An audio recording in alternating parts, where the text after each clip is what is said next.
E aí pessoal, tudo bem com vocês? Meu nome é Wellington Xavier e você está mais uma vez aqui comigo no canal Domínio X. Muito obrigado, agradeço a cada um de vocês pela confiança, tá? E já peço para vocês, se inscrevam no canal Domínio X.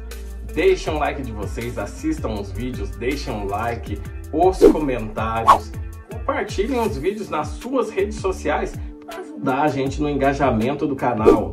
Os vídeos que a gente faz aqui é custoso, pessoal. Demora um pouco para fazer, leva um tempo, energia. Então a gente pede para vocês, compartilhem os vídeos aí para estar ajudando no engajamento do canal. Bom, pessoal, eu trouxe um vídeo para vocês hoje sobre datação do carbono 14. Um tema muito interessante aí que desperta muitos interesses de saber como que isso funciona, como descobrir a idade que um fóssil tinha, tá? Então, um tema muito interessante. Fique aí com a gente para você aprender como que funciona a datação por carbono 14. Mas antes, cadê a vinheta?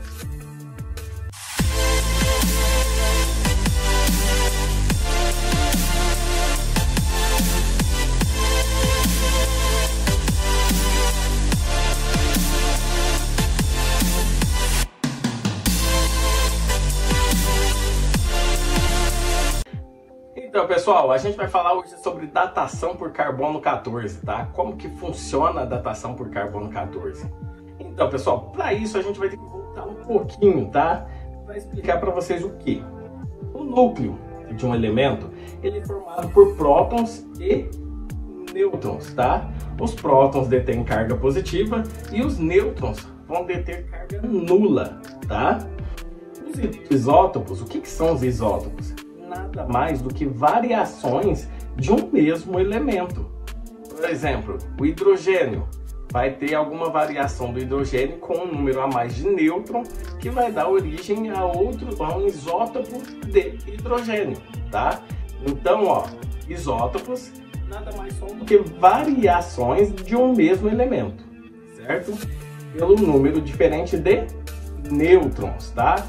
Dessa maneira, um átomo de carbono 12, que é o mais encontrado no nosso dia a dia, com 6 prótons e 6 nêutrons, ao ser adicionado mais 2 nêutrons, ele se torna um átomo de carbono 14. E é esse danadinho que a gente vai falar sobre ele, tá? Sobre o átomo do carbono 14. Mas, ó, como são formados os átomos de carbono 14? Tá? Vocês têm alguma ideia? Pessoal, os átomos de carbono 14 são formados através de raios cósmicos que viajam pelo universo incrivelmente rápidos e com uma quantidade inacreditável de energia.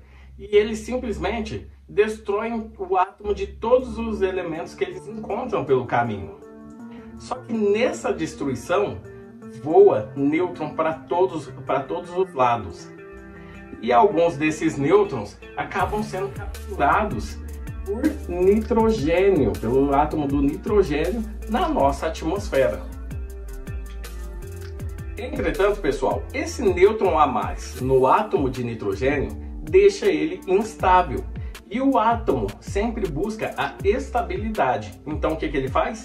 Ele expulsa um próton do seu núcleo, tá? Então ele vai expulsar um próton do seu núcleo buscando a estabilidade. Um núcleo de nitrogênio, pessoal, possui 7 prótons e 7 nêutrons.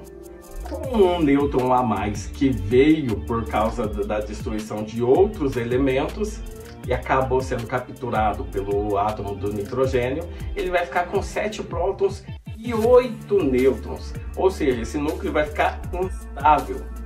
Quando o núcleo, na tentativa de estabilidade, expulsa um próton, ele vai ficar com 6 prótons e 8 nêutrons.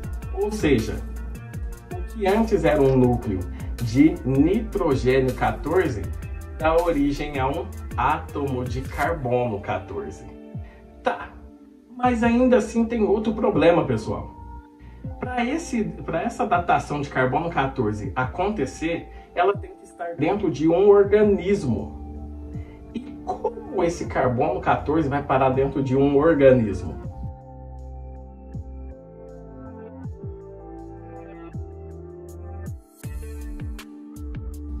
Como isso acontece? Então, pessoal, as plantas, em um processo fotossintético, todo mundo sabe que as plantas fazem fotossíntese, é lógico. Elas absorvem carbono. Elas acabam por absorver o carbono 12, o carbono 14, e é assim que esse carbono 14 primeiro vai parar nas plantas, tá? E depois, a cadeia alimentar dá um jeito, né? Depois esse carbono 14 vai parar dentro dos herbívoros, que vão lá comer as plantas. E depois os carnívoros vêm e comem os herbívoros, certo? Então, olha, o carbono 14 que estava dentro da planta vai para dentro do carnívoro, tá? E é aí que você descobre como esse carbono 14 chegou dentro da gente e de outros animais, tá? Entretanto, pessoal, quando a planta morre, ou o herbívoro morre, ou o carnívoro morre, ela para de absorver esse carbono 14, seja pela cadeia alimentar ou seja pela fotossíntese, tá? Só que o carbono 14 que já está dentro dela seja retido dentro do seu organismo com a sua morte. Então, pessoal, mas tem uma coisa que eu ainda não contei para vocês.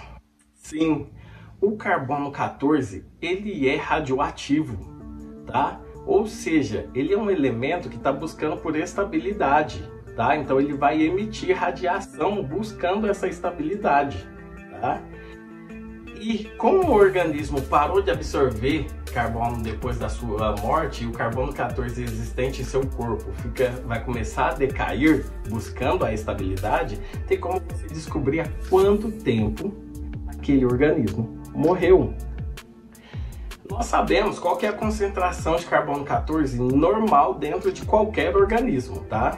E também sabemos que a partir do momento da sua morte, ele para de absorver esse carbono 14, seja pela cadeia alimentar, seja pela fotossíntese.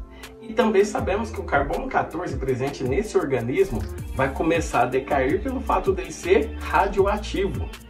E a meia-vida do carbono 14 é de 5.730 anos, tá? Tá começando a fazer sentido para você?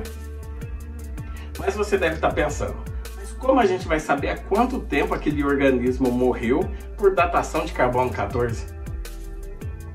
Então, pessoal, como sabemos que a concentração de carbono 14 em qualquer organismo antes da sua morte é sempre igual, é sempre constante, e depois da sua morte aquele carbono 14 decai devido à radiação, então só precisamos medir o quê? A concentração de carbono 14 dentro daquele organismo, tá? Que saberemos há quanto tempo atrás esse organismo morreu. E assim teremos uma ideia de quantos anos tinha aquele organismo, tá? Dependendo da sua espécie, tá? Entretanto, existe um limite em quantos anos no passado essa medição é confiável, tá? Pois vai chegando um momento em que todos os átomos do carbono 14 do organismo estudado terão decaído. E aí se torna muito difícil se ter uma ideia exata de quando aquele organismo morreu. Vamos lá para uma breve explicação para ficar mais fácil para vocês entenderem. Imagine que exista 500 gramas de carbono 14 dentro de qualquer organismo após a sua morte. E a meia-vida do carbono 14 é de 5.730 anos. Ou seja, após 5.730 anos, terá 250 gramas de carbono 14 no organismo estudado. Será assim que ele vai decair sempre a meia-vida até que todo o carbono 14 presente no organismo estudado deixe de existir, tá? Ou seja, quanto menor for a concentração de carbono 14, mais antiga será a amostra estudada. E a meia-vida do carbono 14 é relativamente curta.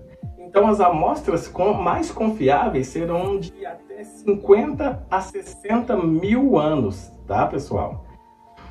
Bem, esse foi o vídeo que eu queria trazer para vocês, para mostrar para vocês como funciona a datação por carbono 14.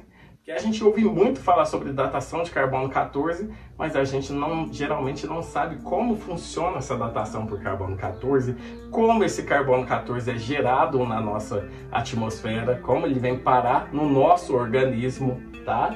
Então foi para vocês saberem como que funciona essa datação por carbono 14 que a gente vê tantos cientistas falando, tá? Bem, pessoal, esse foi o vídeo que eu queria trazer para vocês. Agradeço muito a todos que assistiram até aqui, tá? Deixe o seu like, tá, no vídeo, deixe também os comentários no vídeo, comentem bastante no vídeo aí, compartilhe o vídeo com aquele seu amigo historiador, tá? Que gosta de saber a idade das coisas também, gosta de saber a idade dos fósseis, tá? Compartilhe esse vídeo com ele, tá? Ele vai gostar bastante. E também para você já saber a idade daquele fóssil de mamute que você encontrou, tá? Certinho? Então, pessoal, esse foi o vídeo. Fiquem todos com Deus. Até a próxima, seus lunáticos!